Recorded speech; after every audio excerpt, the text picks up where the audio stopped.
بسم اللہ الرحمن الرحیم۔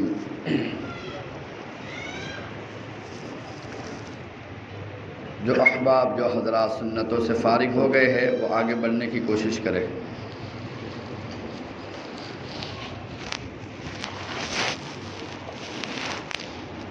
الحمدللہ وحدہ والصلاة والسلام علی اشرف الانبیاء والمرسلین۔ الحمدللہ الذی زین السماء بالکواکب وزین الملائکۃ بجبرائیل وزین الایام بیوم الجمعہ وزین الشہور بشہر رمضان وزین الانبیاء بمحمد صلی اللہ علیہ وسلم۔ اما بعد فاعوذ باللہ من الشیطان الرجیم، بسم اللہ الرحمن الرحیم۔ لقد من اللہ علی المؤمنین اذ بعث فیہم رسولا من انفسہم یتلو علیہم آیاتہ ویزکیہم ویعلمہم الکتاب والحکمہ وَإِن كَانُوا مِن قَبْلُ لَفِي ضَلَالٍ مُبِينٍ۔ وقال النبی صلی اللہ علیہ وسلم انا ابن الذبیحین او کما قال النبی صلی اللہ علیہ وسلم۔ میرے محترم بزرگوں دوستو، آج چوتھا روزہ، چوتھا رمضان ہے۔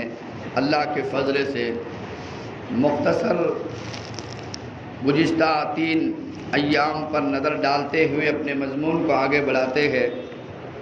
پہلے دن پہلا روزہ ہے، دوسرا روزہ ہے، تیسرا روزہ ہے۔ ان 3 ایام کے اندر مختصر ابراہیم علیہ السلام کے حالات، مختصر اسماعیل علیہ السلام کے حالات، زمزم کا مقام، اسی طرح کعبۃ اللہ کی تعمیر، اسی طرح سے مقام ابراہیم کا رکھے جانا، اسی طرح پھر بت پرستی عرب میں کس طرح شروع ہوئی، سب سے پہلا بت پرستی کرنے والا شخص کون تھا، اور اقوام عرب کے حالات مختصر آپ کے سامنے رکھے گئے۔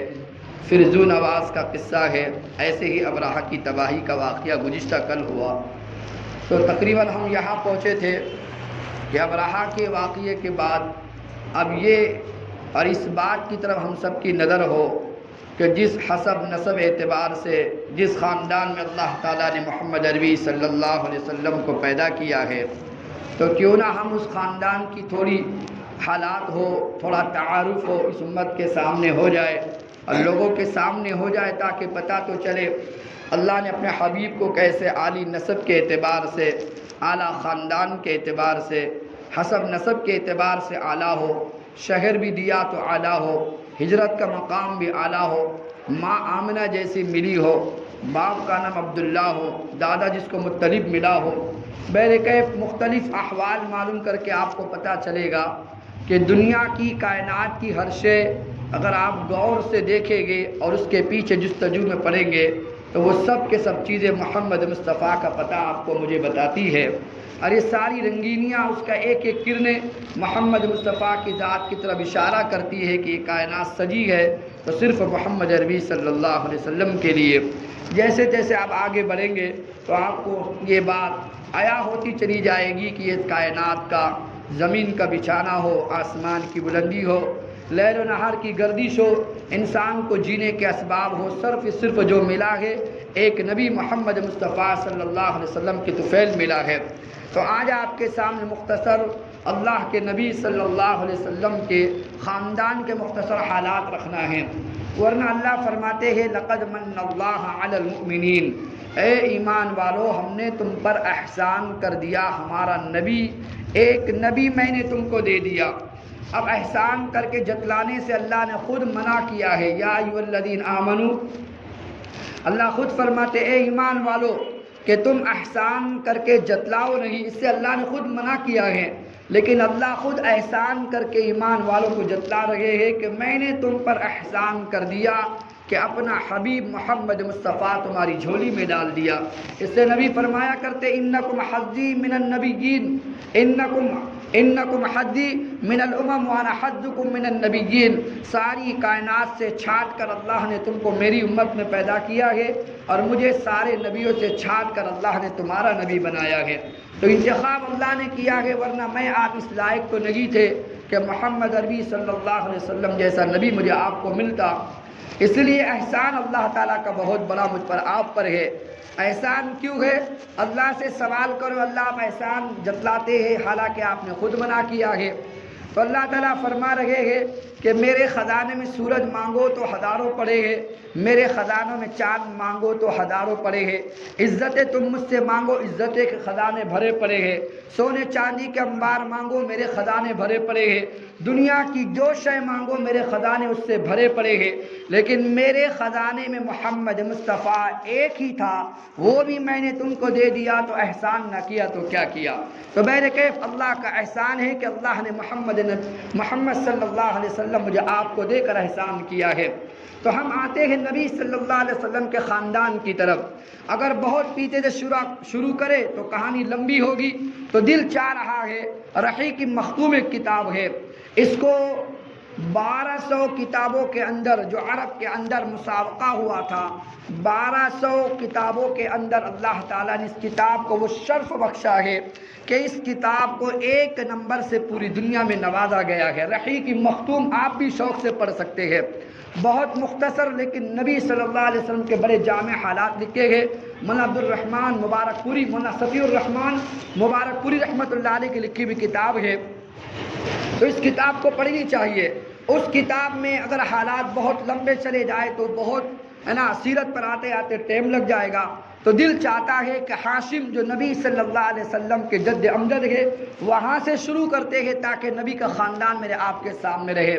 ایک حدیث میں اللہ کے نبی صلی اللہ علیہ وسلم فرماتے ہیں فاختار العرب، جب اللہ نے مجھے پیدا کرنا تھا اللہ نے پوری کائنات کی چھانٹ بینی کی، اللہ نے پوری کائنات کے قبیلوں میں سے عرب کا قبیلہ چنا ہے، پھر عرب قبیلے کے اندر سے اللہ کے نبی صلی اللہ علیہ وسلم فرماتے ہیں فاختار مضر، پھر اللہ نے مضر کو چنا ہے، فاختار قریش، پھر اللہ نے مضر میں سے قریش کو چنا ہے، فاختار بنی ہاشم، پھر قریش میں بھی اللہ نے بنی ہاشم کا انتخاب کیا ہے، پھر نبی فرماتے بنی ہاشم میں سے فاختارنی، پھر اللہ نے نبوت کے لیے محمد مصطفیٰ کو بنی ہاشم سے چنا ہے۔ تو اللہ نے انتخاب کیا ہے، تو بنی ہاشم سے ہم شروع کرتے ہیں۔ ہاشم بڑے حسب نسب والے تھے، اور ہاشم کو اللہ نے بڑا حسن جمال سے مالا مال کیا تھا، دولت کے بڑے انبار ان کے پاس ہوا کرتے، علم کے رکھنے والے بڑے وابسوخ آدمی اور حلم بردبار آدمی۔ اللہ نے وہ مقام ان کو عطا فرمایا تھا کہ بنو عبد مناف ہے، بنو عبد دار ہے، یہ 2 قبیلے ہیں، یہ آپس میں لڑا کرتے تھے کہ کعبہ کی خدمت ہم کریں گے، آنے والے حاجیوں کو پانی ہم پلائیں گے۔ تو دونوں میں مصالحت ہوئی، عبد مناف عبد دار میں مصالحت ہوئی کہ یہ کس کو دینا چاہیے، تو طے یہ ہوا کہ حاجیوں کو پانی پلانے کی جو ذمہ داری ہوگی وہ ذمہ داری عبد مناف کے ذمہ ہوگی، اور عبد مناف کا بیٹا ہے ہاشم، عبد مناف کا بیٹا ہے ہاشم۔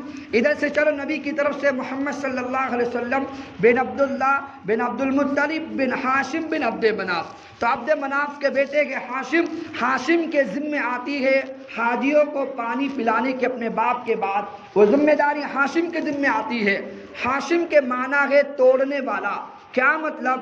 عرب میں سب سے پہلا انسان وہ ہے جس نے آنے والے حاجیوں کی خدمت کرتے ہوئے ایسے وسیع انداز میں خدمت کی ہے کہ ان کو سالن میں روٹی توڑ کر شوربے میں ڈال کر دیا کرتے تھے، اس کو ہاشم کہتے ہیں، توڑنے والا۔ وہ ٹکڑے کر کے اس میں بھگو کر کھلایا کرتے تھے آنے والے حاجیوں کو، ورنہ اصل نام ان کا عمرو تھا، اصل نام ان کا عمرو تھا، ہاشم نام نہیں تھا، لیکن توڑنے والا، روٹی توڑ کر کھلانے والا، شوربے میں روٹی ملا کے کھلانے والا، اس نے نام ان کا ہاشم پڑ گیا۔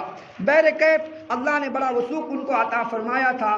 ایک مرتبہ مکہ کے رہنے والے ہیں، یہ شام کو سفر کرتے جا رہے تھے، تجارت کی غرض سے نکلے گئے، تو راستے میں مدینہ پڑتا ہے 450 کلومیٹر کی دوری پر، اور آج کی طرح نہیں تم یہاں بیٹھو، یہاں ایک بس تیار ہوتی ہے، بس میں بیٹھو 4.5 گھنٹے میں آپ کو پتہ بھی نہیں چلتا کہ مکہ سے مدینہ کب آ جاتا ہے۔ اس زمانے میں 2 مہینے لگ جاتے تھے جب سفر کہتے تھے، تو وہاں طے نہیں ہوتا تھا، سواری سے رفتار سے چلو تب بھی 16 دن لگتے ہیں۔ لیکن چونکہ پیدل چلنے والے قافلے ہوتے تھے، اس قافلے کو کبھی کبھی 2 مہینے کیوں لگا کرتے تھے؟ اس لیے کہ بیچ میں ایک سیل آتی تھی، اس زمانے میں پانی کا ایک بہاؤ آیا کرتا تھا، تو لوگ اس پانی کے کم ہونے کا انتظار کرتے، کبھی کبھی وہ پانی 2 مہینے چلا کرتا تھا، قافلے اسی کے ارد گرد پڑے رہتے تھے، کبھی 2 مہینہ، کبھی 1 مہینہ، کبھی 2 دن میں صاف ہو گیا، اس طرح سے کبھی کبھی سفر لمبا ہوتا تھا۔ تو یہ ہاشم نکلے گئے اپنے تجارت کی سفر سے، تجارت کی غرض سے ملک شام کے لیے، اور چلتے چلتے مدینے آئے ہیں، وہاں چند دن قیام کیا ہے، تو پتہ چلا یہاں سلمہ بنت عمرو نامی خاتون بڑی حسین، تو انہوں نے چاہا کہ نکاح کا پیغام دے، تو بڑی عزتوں والی خاتون، بڑا اعلیٰ خاندان، اور یاد رکھنا اللہ کا انتظام بھی کیسا ہے، میں نے کل آپ کے سامنے رکھا کہ ہرقل روم ہے اور فارس کا بادشاہ ہے، ان کی بادشاہت پوری کائنات پر ضرور تھی، لیکن مکہ پر ان کی کوئی حکومت نہیں اور مدینے پر ان کی کوئی حکومت نہیں تھی۔ ایسے کہ اللہ تعالیٰ کے ایک نظام چل رہا ہے، اللہ نے محمد مصطفیٰ کو پیدا جو کیا ہے تو یہ مدینے میں اور مکہ میں پیدا کیوں کیا، دوسرے ممالک میں پیدا کیوں نہیں کیا؟ لہذا مدینہ اور مکہ وہ پوری کائنات کا بیچ ہے، جب سورج اگتا ہے تو پوری کائنات کو روشن کرتا ہے کہ نہیں کرتا ہے، تو اللہ کے نبی کو بیچ میں بھیجا گیا تاکہ اس کی روشنی ہو، اس کی محنت ہو، اس کی قرآن کا میدان اور اس کی فکروں کا میدان سارے عالم ہو، جس کو سب طرف جانے میں آسانی ہو سکے۔ اگر کسی ملک میں وہ پیدا کر دیتے جو معاف کرنا جو دنیا کے کنارے ہوتا تو اتنی دنیا کا سفر کرنا مشکل ہوتا۔ اللہ تعالیٰ نے محمد عربی کو مکہ میں پیدا کیا جو دنیا کا بیچ کا حصہ ہے، جو کعبۃ اللہ ہے۔ اگر بیت المعمور جو چھٹے آسمان پر ہے، بیت المعمور سے کوئی پتھر زمین کی طرف پھینکا جائے تو وہ سیدھا کعبہ کی چھت پر جا کے گرتا ہے، اتنا وسط میں اللہ تعالیٰ نے کعبۃ اللہ کو بنایا ہے۔ تو اللہ نے محمد مصطفیٰ کے لیے جو مقام اور جائے پیدائش طے کی ہے وہ مکہ اور مدینہ جیسا علاقہ طے کیا ہے۔ تو بہرکیف پہنچے گئے مدینہ، ایک خاتون ہے سلمہ بنت عمرو نامی خاتون، بڑی حسین جمیل اور بڑی دولتوں کی مالک اور بڑی حسن جمال کی پیکر اور بڑے اعلیٰ خاندان کی لڑکی تھی۔ ہاشم نے پیغام دیا تو پیغام قبول ہو گیا، اور ہاشم بھی کوئی معمولی آدمی نہیں تھے، وہ بھی جو کعبۃ اللہ کے مجاور، کعبۃ اللہ کے رکھوالے اور کعبۃ اللہ کے خادم سمجھے جاتے تھے، کون اپنی بیٹی دینا پسند نہ کرے۔ بہرکیف وہاں نکاح طے ہو جاتا ہے، نکاح ہونے کے بعد چند دن وہاں قیام کرتے ہیں اور آگے سفر شروع کرتے ہیں ہجرت کا۔ جب سفر کے لیے جاتے ہیں ملک شام کے لیے تو ملک شام سے پہلے فلسطین کا ایک علاقہ ہے، تو فلسطین کے علاقے غزہ میں ان کا انتقال ہو جاتا ہے، وہ وہی دفن ہو جاتے ہیں، لیکن چھوڑ کر جب بیوی کو گئے ہیں تو پیٹ میں حمل چھوڑ کر گئے ہیں، اور ان کے جانے کے 9 مہینے کے بعد اللہ نے بچہ دیا جس کو شیبہ کہتے ہیں۔ شیبہ کیوں کہتے ہیں؟ ان کا اصل نام شیبہ کیوں رکھا گیا؟ سر کے جو سارے بال تھے وہ سب کے سب سفید تھے، اس لیے ماں نے ان کا نام شیبہ رکھ دیا۔ اور ہاشم کے ایک بھائی تھے جن کو مطلب کہا جاتا تھا، وہ مکہ میں رہا کرتے تھے، اب بھائی جا کے انتقال کر گیا ہے تو مکہ کے سنبھالنے کی ذمہ داری سارے چھوٹے بھائی پر آ چکی ہے۔ کن پر؟ مطلب پر۔ لہذا قافلے مدینے سے جب آتے گئے حج کرنے کے لیے، اس زمانے میں طواف کرنے کے لیے جو بھی ان کی عبادت ہوتی تھی، جب مکہ آتے تھے تو وہ تعریف کرتے تھے تمہارا جو بھتیجا ہے شیبہ، تو شیبہ ماں نے نام اس لیے رکھا تھا کہ بال سر کے سارے سفید تھے، اس لیے ماں نے ان کا نام شیبہ یعنی سفید بالوں والا، جو بزرگ لوگوں کے سفید بال ہوتے ہیں اس طرح بچے کے بال تھے، تو ماں نے ان کا نام شیبہ رکھا۔ لیکن جب قافلے مدینے سے آتے مکہ میں، اور مکہ میں جب ملتے مطلب سے، مطلب کون ہے؟ یہ ہاشم کے بھائی ہے، اور اس شیبہ کے کون لگے؟ چاچا لگے۔ تو جب ان کے پاس آتے تو بھتیجے کی تعریف کرتے، تیرا بھتیجا اتنا حسین ہے، جمیل ہے، اور وہ ماشاءاللہ بالغ ہو چکا ہے، لہذا اللہ نے اس کو بڑا حسن جمال نصیب فرمایا ہے۔ تو عرب لوگ اپنی ذلت سمجھتے تھے کہ میرا بھائی تو مر گیا ہو اور میرا بھتیجا میری بھابھی کے بعد پروان چڑھ رہا ہو، کیا ہم مر گئے ہیں؟ یعنی عرب اس کو معیوب سمجھتے تھے، لہذا مطلب نے سفر شروع کیا مکہ سے، اور سفر کرتے کرتے رحیق مخدوم پہلی جلد ہے، ایک ہی جلد اس کتاب کی ہے، صفحہ 76-75 پہ ملتا ہے کہ یہ سفر کرتے کرتے جاتے ہیں مدینہ، اور مدینہ سلمہ بنت عمرو جو ہاشم کی بیوی ہے یعنی اپنی بھابھی سے ملاقات کرتے ہیں۔ کہا کہ دیکھو بھابھی، اللہ نے تم کو بڑی دولت دی ہے، اللہ نے حسن جمال دیا ہے، لیکن یہ بچہ یتیم ہو چکا ہے، میں یہ چاہتا ہوں کہ عرب لوگ تانے دیں گے، لہذا یہ بھتیجا میرے سپرد کرو۔ تو ماں نے مسکرا کر کہا کہ بھائی یاد رکھنا، یہ بھتیجا تم لے کر جاؤ گے لیکن گزارا کیسے کرو گے؟ یہ تو دولتوں کا مالک ہے، یہ تو بڑے ناز و نخروں میں پلنے والا بچہ ہے، یہ تمہارے ساتھ کیسے رکھ سکے گا؟ کہا کہ دیکھو ماں، یہ بات کچھ بھی کیوں نہ ہو، لیکن ہمارے شرف کی بات ہے، ہماری عزت کی بات ہے، میں تو لے کر جاؤں گا۔ ادھر ماں دینے کو تیار نہیں اور ادھر مطلب واپس جانے کو تیار نہیں ہوتے۔ یہ ساری باتیں شیبہ سن رہے ہیں۔ شیبہ کون ہے بولو؟ ان کے بھتیجے ہیں، لہذا وہ سن رہے ہیں۔ تو ماں نے اشارہ کیا شیبہ کی طرف، کہا کہ اپنے چاچا کی بات تم نے سنی؟ کہا کہ سنی ہے، میں تم کو اختیار دیتی ہوں، اگر تم جانا چاہو تو جا سکتے ہو۔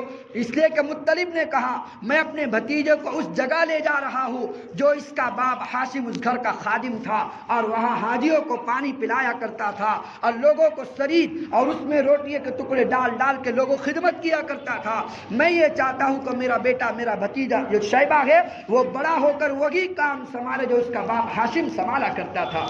جب یہ جملے سنے نا مکہ کے کہ خدمت کعبۃ اللہ کی ملنے والی ہے، تو ماں کا دل ٹھنڈا ہو گیا۔ ماں نے کہا کوئی بات نہیں ہے، میں اپنے بچے کو اختیار دیتی ہوں۔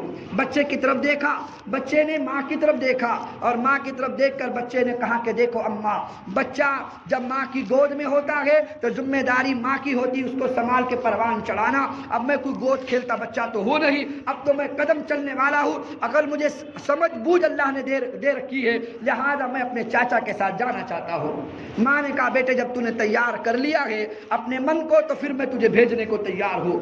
اب یہ اونٹ پر بٹھایا ہے اپنے بھتیجے شیبہ کو، بڑا حسین جمیل، اور شیبہ کو اپنے اونٹ پر آگے بٹھایا ہے۔ اس زمانے میں غلام خریدے جاتے تھے، اس زمانے میں، اور جس کے پاس جتنا حسین غلام ہوتا اور جتنا زیادہ اس کے پاس اچھا غلام ہوتا، وہ اپنے غلاموں کی تعریف کرتے تھے، میرے غلام میں یہ خوبی ہے، یہ خوبی ہے، میرا غلام اتنا حسین ہے۔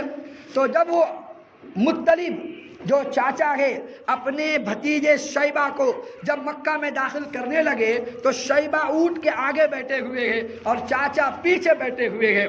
تو حسین جمیل کون شیبہ، اور کیوں نہ ہو حسین جو دادا بننے والا ہے محمد مصطفیٰ کا، وہ حسین کیوں نہ ہوتا۔ لہذا شیبہ آگے بیٹھے گئے تو لوگوں نے دیکھا عبد المطلب، عبد کہتے غلام کو، مطلب تو مطلب سے کہا، جو شیبہ کے چاچا تھے تو کہا کہ مطلب سے کہنے لگے عبد المطلب کیا مطلب؟ کہ مطلب نے غلام خرید کے لایا ہے، کتنا حسین ہے، کتنا حسین ہے۔ اس وقت سے شیبہ کا اصل نام عبد المطلب پڑ گیا، چاچا کا نام مطلب تھا اور غلام کو عبد کہتے تھے، تو لہذا شیبہ نام ختم ہو گیا اور نبی کے دادا کا نام شیبہ کی جگہ کیا پڑ گیا؟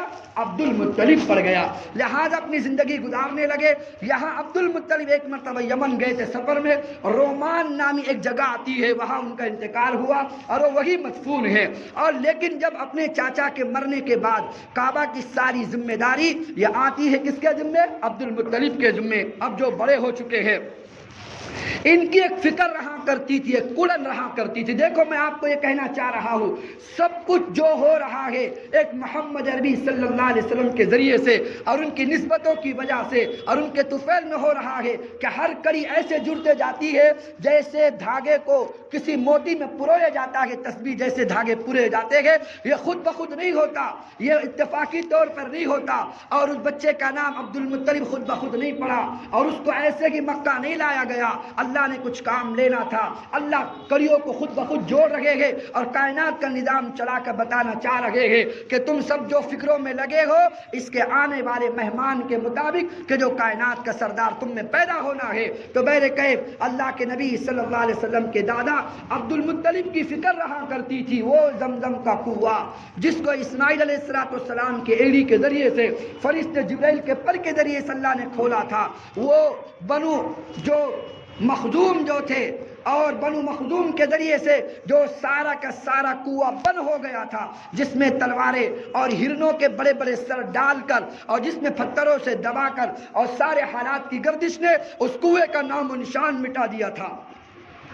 تو عبد المطلب سوچتے تھے، جن کا نام پہلے شیبہ تھا عبد المطلب بنے ہیں، وہ سوچتے تھے کاش وہ کنویں کا نشان کہیں مل جائے، اتنا مقدس گھر ہے تو کیوں نہ وہ مقدس پانی مجھے میسر ہو جائے تاکہ وہی زمزم کا پانی آنے والے حاجیوں کو پلایا جا سکے۔ اسی فکر میں رہا کرتے تھے، اسی فکر میں جیا کرتے تھے۔ کیوں نہ جیے جو کڑی جڑنی ہے محمد مصطفیٰ سے، لہذا اسی فکر میں ایک مرتبہ آرام کر رہے تھے تو آرام کرتے کرتے خواب میں کسی کو دیکھا، وہ اشارہ کر رہا ہے احفر طیبہ، وہ اشارہ کر کے خواب میں اشارہ کرتا ہے احفر طیبہ، طیبہ کو کھودو۔ جب صبح ہوئی تو پتہ چلا طیبہ کس کا نام ہے، لہذا تفتیش میں اسی فکر میں لگے رہے۔ ایک دن گزر گیا، جب دوسری رات آئی ہے تو سوئے گئے تو پھر وہی خواب میں آنے والا خواب میں آ کے کہتا ہے، لیکن احفر طیبہ کی جگہ وہ کہتا ہے احفر مضمونہ، وہ کہتا ہے مضمونہ کو کھودو۔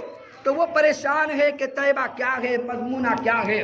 صبح ہوئی، اسی تفتیش میں جی رہے ہیں کہ کہاں زمزم کے نشانات مل جائے تاکہ میں اس کنویں کو کھود کر اس کا پانی دریافت ہو اور آنے والے حاجی اس سے سیراب ہو سکے۔ بہرکیف تیسری رات سوئے ہیں تو پھر وہی خواب میں آنے والا خواب میں آ کے کہتا ہے احفر برہ، بھئی برہ کو کھودو۔ پہلے دن طیبہ ہے، دوسرے دن مضمونہ ہے، تیسرے دن برہ ہے۔ یہ کون ہے اور کس چیز کی طرف مجھے اشارہ کیا جا رہا کہ برہ کو کھودو؟ لہذا چوتھے دن پھر سوئے گئے تو خواب میں صاف صاف جملے آتے ہیں احفر زمزم، زمزم کے کنویں کو کھودو۔ بھئی ٹھیک ہے کھودو، لیکن کہاں کھودو؟ اس کے نشانات تو نظر نہیں آتے۔ اسی فکر میں جی رہے ہیں۔ صبح ہوئی، سارا علاقہ چھان مارا لیکن کوئی نشان نہ ملا۔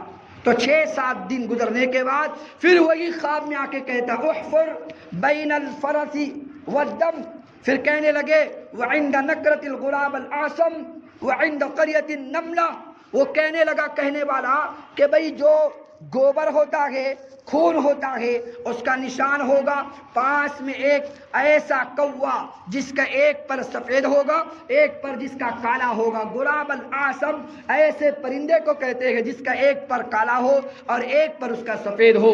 کہاں کہ اس کی نشانی یہ ہے کہ وہاں گوبر پڑا ہوگا اور وہاں پر کچھ خون کے نشانات ہوگے، اور وہاں پر قریب میں چوٹیوں کی قریۃ النملہ، ایک چوٹیوں کی بستی ہوگی، اور وہاں پر ایک کوا ٹھونگ مار رہا ہوگا۔ یہ علامت ہے اس بات کی کہ اسی کے نیچے زمزم کا کنواں ہوگا۔ لہذا اس کی تلاش میں نکلے۔ صبح سے شام تک عبد المطلب ناراض ہو رہے ہیں اور پریشان ہو رہے ہیں کہ پہلے تو خواب کے لیے کبھی طیبہ کہا گیا، کبھی مضمونہ کہا گیا، کبھی برہ کہا گیا، پھر زمزم کہا گیا۔ اس کے نشانات بتائے گئے کہ کوا ہوگا اور فرس ہوگا اور دم ہوگا اور کالا کوا ٹھونگ مار رہا ہوگا اور چیٹیوں کی بستی ہوگی۔ میں کیسے تلاش کروں؟ اسی تفتیش میں وہ جی رہے گے۔ 2-4 دن گزرنے کے بعد حرم کے اندر بیٹھے ہوئے تھے، اسی فکر میں لگے ہوئے تھے، اچانک کیا دیکھا؟ ایک آدمی آتا ہے، ایک چھوٹا سا بچڑا لے کر آتا ہے۔ بچڑا ہوتا ہے، اس زمانے میں اصاف اور نائلہ 2 بت تھے، ایک صفا پر ایک مروہ پہ رکھا جاتا تھا۔ وہ کیا کرتے تھے؟ اپنے ذبیحوں کو اپنے دیوتاؤں کے نام پہ قربان کرتے تھے۔ آج کی کچھ قومیں ایسی ہے جو انسانوں کو اپنے دیوتاؤں کے ناموں پہ قربان کرتی ہے ایسی بھی قومیں آج۔ انسانوں کو ایک علاقہ میں جانتا ہوں، ایسا اس علاقے کا نام نہیں کہتا، صرف اتنا کہ وہ ہوتا ہے نا، کوئی کہنے والا کہہ رہا ہے کہ یہاں خزانہ ہوگا، تو اس نے کہا کہ کیا کروں؟ کہا کہ کسی جان کو قربان کرنا ہوگا۔ تو قربان کرنے کے لیے اس نے اپنے سگے 2 بھتیجے اور اپنا سگا بیٹا ذبح کر کے رکھا، اور آج جیل میں سڑ رہا ہے، نہ خزانہ ملا نہ نسل اس کو مل سکی۔ لہذا ایسے بھی بدبخت لوگ ہیں دنیا میں جو اپنی نسلوں کو ذبح کرتے ہیں۔ بہت دور کی بات نہیں ہے، ہمارے علاقے کے قریب کی بات ہے، اس گاؤں کا نام میں نہیں لیتا۔ لہذا اس نے خزانے کے چکر کے اندر اپنے سگے 2 بھتیجے اور اپنے سگے بیٹے کو ذبح کیا تھا تاکہ وہ دھن اور خزانہ مل سکے، لیکن نہ خزانہ ملا، پولیس کے ہاتھ وہ لگا اور آج تک جیل کی سلاخوں میں سڑ رہا ہے۔ تو بہرکیف اس زمانے میں بتوں کے نام پر کبھی جانور ذبح ہوتے، کبھی بچے ذبح ہوتے۔ تو اصاف اور نائلہ 2 بت تھے صفا مروہ پر۔ تو وہ آیا اور عبد المطلب فرماتے میں کعبہ کی دیوار کے پاس بیٹھا ہوا تھا، اچانک میں نے دیکھا بچڑا اس نے لایا، اس نے ذبح کیا۔ ذبح کرنے کے بعد خون پھیل چکا ہے، اس میں کا جو مغز ہوتا ہے جس میں گوبر جمع ہوتا ہے، فرس، جب اس نے اٹھانے لگا اس کو پھینکنے کے لیے تو وہ پھٹ چکا، اس میں سے تھوڑا سا وہ گندگی زمین پہ گرنی شروع ہوئی۔ تو ایک طرف فرس تھا، ایک طرف دم تھا۔ بات سمجھ میں آ رہی ہے آپ کو؟ جو خواب کا اشارہ کیا گیا تھا، ایک طرف گوبر ہے اور ایک طرف خون ہے۔ تو عبد المطلب کہے او ہو وہ جو خواب مجھے نظر آ رہا تھا اسی کی طرف مجھے اشارہ تھا. جب دوڑ لگائی تو دو نشانیاں اور باقی تھی کہ ایک کوا ہوگا جو ٹھونگ مار رہا ہوگا اور ایک چونٹیوں کی چھوٹی سی بستی ہوگی. بہت تفتیش کرنے کے بعد پتہ چلا تھوڑی دوری پر ایک بل ہے جس میں سے ہزاروں چونٹیاں نکل رہی ہے. کہا کہ تیسری نشانی مل گئی. کہا کہ چوتھی نشانی باقی ایک غراب الاسم ایسا کوا جس کا ایک پر سفید ہوگا اور ایک پر اس کا کالا ہوگا, وہ ٹھونگ مار رہا ہوگا. تھوڑی دیر کے بعد ایک کوا آتا ہے اور گندگی کو کھانا وہ کھاتے ہیں نا, خون کو کھاتے ہیں, وہی بیٹھتا ہے ٹھونگ مارنا شروع کرتا ہے. انہوں نے فوراً کہا اللہ اکبر اللہ اکبر. اللہ نے وہ نظارہ مجھے دکھا دیا. اب سوچو یہ کافر ہے عبد المطلب, لیکن اللہ اکبر کے نعرے کون نکال رہا ہے؟ اللہ اکبر کی تکبیریں ان کی زبان سے کون نکال رہا ہے؟ یہ تو سلسلہ چلنا ہے محمد مصطفیٰ صلی اللہ علیہ وسلم تک, تو آپ کو ہر کڑی محمد مصطفیٰ تک لے جائے گی. تو میرے کیف جب وہاں کھدائی شروع کی اسی وقت اللہ تعالیٰ نے زمزم کے چشمے وہاں سے نکال دیے. سارا عرب مکہ کے سردار جمع ہوئے, کہا کہ قبضہ اس پر ہمارا ہوگا. عبد المطلب نے کہا کہ نہیں, قبضہ تو میرا ہوگا, میں نے جدوجہد کی ہے, کھودی میں نہیں ہے, لہذا میرا بیٹا حارث مل کر ساتھ دیا ہے, میرا تو کوئی اور بیٹا نہیں ہے, بڑے بیٹے کا نام حارث تھا, ہم دونوں نے خدائی کی, کسی نے ہمارا ساتھ نہ دیا, اس پر قبضہ میرا ہوگا. عرب لڑ پڑے کہ نہیں اس پر قبضہ زمزم کے اوپر سارے قریش کا قبضہ ہوگا. عبد المطلب ماننے کو تیار نہ ہوئے. لوگوں نے کہا ایک کام کرتے ہیں, مدینے میں خاتون ہے جس کو کاہنہ کہا جاتا ہے, بہت بڑی فریعہ, بہت بڑی کاہنہ خاتون ہے, ہم اس کے پاس چلتے ہیں مشورہ کرنے کے لیے, جو وہ رائے دے دے ہم اس پر عمل کر کے اس کنویں کا مالک وہ بنے گا, زمزم کی ذمہ داری اس کے ذمہ ہوگی. اور بھئی زمزم کا پانی پلانا کوئی معمولی بات ہے؟ آنے والے حاجیوں کو وہ عرب دیکھو ساری دنیا میں زمزم جا رہا ہے لیکن زمزم میں کوئی کمی نہیں آتی. کتنا بڑا شرف ہے, پوری کائنات کے پانیوں سے افضل کوئی پانی ہے تو وہ زمزم کا پانی ہے. تو بہرکیف انہوں نے مشورہ کیا کہ مدینے چلتے ہیں, وہاں اس کاہنہ سے مشورہ کرتے ہیں. سارے عرب کے سردار تیار ہو گئے, ان کو لے کر چلتے گئے اور وہ چلتے چلاتے رہی کہ مختوم میں بھی واقعہ آپ کو ملے گا. جب سب پہنچنے لگے ہیں مدینہ, تو مدینہ میں نے آپ سے کہا ایک ایک دو مہینہ لگ جاتا تھا, 4-4.5 گھنٹے کا سفر نہیں ہے, 2-2.5 مہینے لگے گئے اور وہاں پہنچے گے. اتنا لمبا سفر طے کر کیوں؟ صرف اس زمزم کے کنویں کا مالک کون ہوگا, اس پر حکومت کس کی ہوگی, اس کی ذمہ داری کس کی ہوگی, وہ کنویں کے پانی کو پلانے خدمت کس کے ذمہ ہوگی. اس لیے سارا عرب کا قبیلہ اور عرب کے سردار چل پڑے ہیں. مدینہ پہنچے تو مدینہ پہنچ کر پتہ چلا مدینے والوں نے کہا کہ وہ خاتون خیبر جا چکی ہے, خیبر کے علاقے میں کسی کام سے گئی ہے. تو عبد المطلب نے کہا ہمیں دیری اتنا انتظار تو ہے نہیں, ہم خیبر چلتے ہیں وہاں سے. جب خیبر چلنے لگے جو مشکیزوں میں پانی تھا وہ سارا ختم ہو گیا اور جو مشکینوں میں اسباب تھے وہ سارے ختم ہو گئے, حتیٰ کہ یہاں تک پورے قافلے کی نوبت آ گئی کہ مرنے کے قریب ہو گئے. عبد المطلب نے آسمان کی طرف دیکھ کر کہا کہ بس اب یہی ہم قبریں بناتے ہیں. گڑوں میں کھود کر بیٹھ گئے. عبد المطلب کا اونٹ اوپر ہے, عبد المطلب گڑا کھود رہے ہیں تاکہ میں مروں تو میری قبر بھی یہی ہو. ہر قبیلے والا اپنی قبر کھود رہا ہے تاکہ مروں تو مجھے دفنانے کے لیے کوئی نہ ہوگا, میں خود ہی میرے جسم پہ کوئی نہ کوئی حالات مٹی ڈال دیں گے.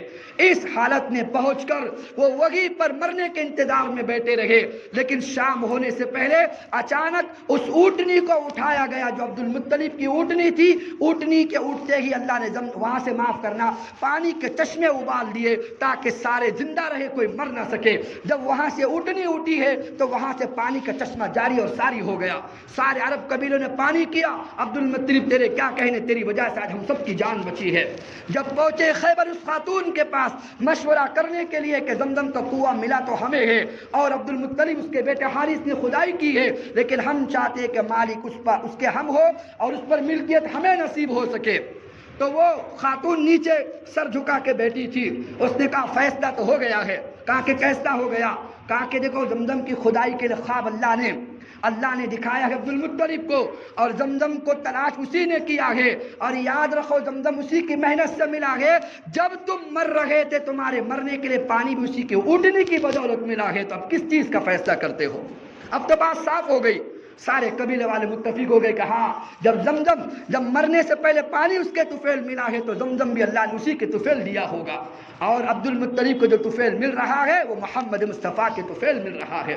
تو بہرکیف اس طرح یہ واپس آتے ہیں، اور واپس آنے کے بعد وہ سقایا اور زمزم کو پلانے کی ذمہ داری ان کی ہوتی ہے۔ اب چونکہ عبد المطلب راستے میں قسم اٹھا چکے تھے، کاش مجھے بھی 10-12 بیٹے ہوتے تو ایک بیٹا میں اللہ تیرے نام پہ ذبح کرتا، کہ آج میرا کوئی حامی اور مددگار نہیں ہے، میں اکیلا ہوں اور میرا بیٹا حارث اکیلا ہے۔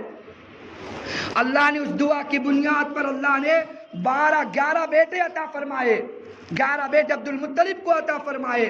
اپنی منت کے مطابق سب سے آخری بیٹا ہے وہ عبداللہ، اور دیکھو کسی کا نام عبد الشمس ہوتا، کسی کا نام عبد العزہ ہوتا، کسی کا نام عبد المسیح ہوتا، کسی کا نام عبد العزہ ہوتا، کسی کا نام عبد منات ہوتا، لیکن اس کا نام بچے کا رکھا گیا ہے عبداللہ، اللہ کا بندہ۔ یہ تو اللہ کو جاننے والے نہیں ہے، لیکن نام کسی نے رکھا ہے تو اللہ کی ذات نے دل میں بات ڈالی ہے۔ تو میں آپ سے کہہ رہا ہوں، ہر چیز اشارہ کرے گی محمد کی عظمت کی طرف، کہ ایک مشرک باپ اپنے بیٹے کا نام، سب کا نام، کسی کا حارث، کسی کا قسم، کسی کا عباس، کسی کا حمزہ، الگ الگ نام رکھے ہیں، لیکن اپنے بیٹے، میں کل انشاءاللہ آپ کو سارا شجرا کہ عبد المطلب نے کتنی نکاح کیے ہیں، ان سے کتنی نسل ہوئی، کتنی بیٹیاں، کتنے بیٹے، سب کے نام انشاءاللہ کل آپ کے سامنے رکھے جائیں گے، مختصر ہی صحیح، لیکن آپ سے عرض کرنے لگا ہوں کہ اللہ تعالیٰ نے عبد المطلب کے دل میں بات ڈالی کہ آخری بچے کا نام عبداللہ رکھا جائے، اس لیے کہ عبد کے پیٹ سے جو پروان چڑھنے والا ہے، اس کی ریڑھ کی ہڈی سے جو آنے والا ہے، یہ پوری کائنات کو عبدیت سکھانے والا محمد مصطفیٰ نے آنا ہے۔ اس سے بچے کا نام عبداللہ رکھا گیا۔ وہ بچہ بہت عبد المطلب کو محبوب تھا، لیکن جب قسم اٹھائی تھی کہ اگر 11 بیٹے مجھے ہو، ایک اللہ کے نام پہ ذبح کروں گا، لہذا ایک کاہن کے پاس جاتے ہیں جو کعبۃ اللہ کا مجاور ہے، اس سے کہا کہ میں نے قسم اٹھائی تھی کہ مجھے 11 بیٹے ہو تو ایک اللہ کے نام پہ ذبح کروں گا، مجھے 11 بیٹے ہیں، میں اپنی قسم پوری کرنا چاہتا ہوں۔ تو اس نے کیا کیا، ہم فال ڈالتے، قرآن اندازی ڈالتے ہیں، قرآن اندازی ڈالی گئی تو بھائیوں کا نام ڈالا گیا۔ تو سب سے پہلے ادھر جب نام ڈالا جا رہا ہے، عبد المطلب کعبے کا غلاف پکڑ کے رو رہے، اللہ میرے 11 بچوں میں سے 10 کا نام نکلے، لیکن عبداللہ کا نام نہیں آنا چاہیے، اس سے کہ میں عبداللہ کو بہت محبوب رکھتا ہوں۔ ادھر کعبے کا غلاف پکڑ کے رو رہے ہیں، اور ادھر نام عبداللہ کا ہی نکلتا ہے۔ جب نام لکھا عبد المطلب پریشان ہو گئے، تو کاہن نے کہا ایک کام کرتے، ہم دوسری مرتبہ ڈالتے ہیں۔ دوسری مرتبہ ڈالا گیا تو پھر نام عبداللہ کا نکلتا ہے، پھر وہ رو رہے ہیں۔ تیسری مرتبہ ڈالا گیا تو پھر نام عبداللہ کا نکلتا ہے۔ اب پریشان ہو گئے، اپنی قسم کو تو پوری کرنا ہے، اپنی قسم کو پوری کرنے کے لیے اپنے لخت جگر کا عبداللہ کا گریبان پکڑا ہے، اور ہاتھ پکڑ کر مذبح خانے، وہی اصاف جو میں نے آپ سے کہا، اصاف اور نائلہ جو 2 بت تھے، ایک صفا ایک مروہ پر، وہاں چلے اپنے بچے کو ذبح کرنے کے لیے۔ ابھی ذبح کرنے کے لیے لٹانے والے تھے، سارے عرب کے سردار آ گئے، عبد المطلب یہ کیا کر رہے ہو، یہ کیا پاگل پن ہے کہ یہ تم اپنے بچے کو ذبح کر دو گے؟ کہا کہ نہیں، میں نے قسم اٹھائی ہے، میں نے تو قسم پوری کرنی ہے۔ کہا کہ یہ تھوڑی ہو سکتا ہے، پھر کہا کیا جائے؟ کہا کہ وہی خاتون، مدینے کی خاتون جس نے زمزم کے بارے میں آپ کو رائے دی تھی، کیوں نہ ہم اس ذبح کے بارے میں اسی سے جا کے رائے لیتے ہیں۔ کہا کہ یہ بات ٹھیک ہے۔ اب یہ سب چلتے گئے اس کاہنہ خاتون کے پاس مدینہ، وہ مدینے میں خاتون کہتی ہے اچھا یہ بتاؤ، جب تمہارے علاقے میں کوئی قتل ہوتا ہے اس کی دیت کتنی ہوتی ہے؟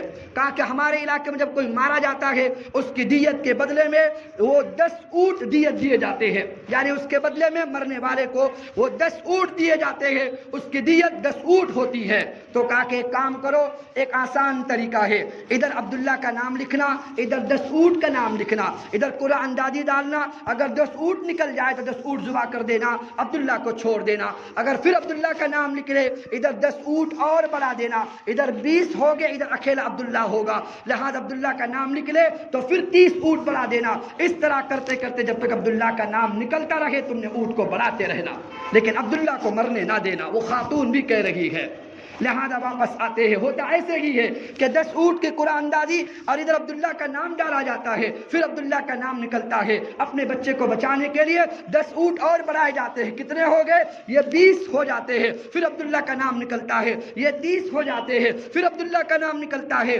یہ 40، یہ 50، یہ 60، یہ 70، یہ 80، یہ 90 ہو جاتے ہیں، پھر عبداللہ کا نام نکلتا ہے، حتیٰ کہ 100 اونٹ ادھر لکھے جاتے ہیں، ادھر عبداللہ کا نام ڈالا جاتا ہے تو 100 اونٹ ہونے کے بعد پھر اونٹوں کا نام نکلتا ہے۔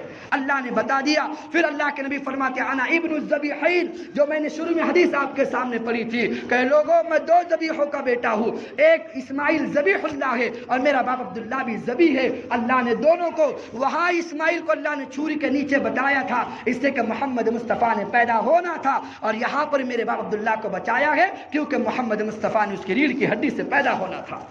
اصل تو بچائے اس لیے نہیں جا رہا اس سے کہ کائنات کے سردار نے پروان چڑھنا ہے۔ تو بہرکیف مختصر ہی صحیح انشاءاللہ آپ کے سامنے کل زندگی باقی رہی تو آپ کے سامنے یہ رکھا جائے گا۔ اب یہ یہاں تک تو نبی کے ابا تک ہم نے حالات اور آپ کو نبی کی دہلیز تک لا کے چھوڑا ہے۔ اب اس کائنات کے سردار کا وجود دنیا میں کیسے ہوا، اللہ نے کیا کیا دنیا میں رانائیاں ہے، اللہ نے کیسے کیسے دنیا میں ہلچل مچائی ہے، اور اس نبی کے آنے پر کیسے کیسے استقبال ہوئے ہیں۔ اور کل انشاءاللہ آدم سے لے کر محمد مصطفیٰ تک جتنے نبی آئے ہیں، جن جن نبیوں نے بشارت نبی صلی اللہ علیہ وسلم کی سنائی ہے، اور نبی کے دادا عبدالمطلب کی نسل کتنی تھی، انشاءاللہ مختصر زندگی باقی رہی، انشاءاللہ کل آپ کے سامنے انشاءاللہ آئے گا۔ اللہ مجھے بھی اور آپ کو بھی ان تمام باتوں پر کما حقہ عمل کی توفیق بھی نصیب فرمائے، اور اس میں جو غلطی کوتاہی ہو رہی ہے اس کو معاف بھی فرمائے۔ اور خصوصاً پھر میں بارہا کہتا ہوں اور یہ ضروری ہے کہنا کہ پوری کائنات بھی نبی کی زندگی کے ایک شوشہ اٹھائے اور پھر نبی کی ذات کی تعریف اور نبی کی صفات، نبی کے خصائص، نبی کے کمالات، نبی کی معاشرت ہو، نبی کے اخلاق ہو،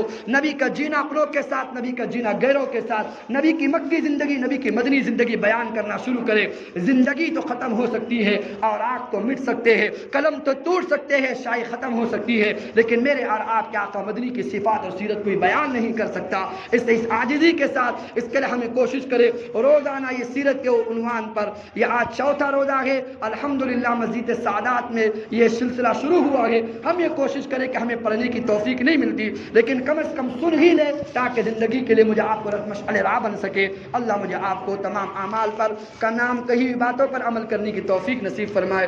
وآخر دعوانا الحمدللہ رب العالمین۔ دعا فرمائے۔ اللهم لك الحمد كما أنت أهل، فصل على محمد كما أنت أهل، وفعل بنا ما أنت أهل، إنك أهل التقوى وأهل المغفرة. ربنا ظلمنا أنفسنا وإن لم تغفر لنا وترحمنا لنكونن من الخاسرين. ربنا آتنا في الدنيا حسنة وفي الآخرة حسنة وقنا عذاب النار. سبحانك لا علم لنا إلا ما علمتنا إنك أنت العليم الحكيم. اللهم صل على روح محمد في الأرواح، وصل على جسد محمد في الأجساد، وصل على قبر محمد في القبور، وصلى الله تعالى على خير خلقه محمد وعلى آله وصحبه أجمعين برحمتك يا أرحم الراحمين.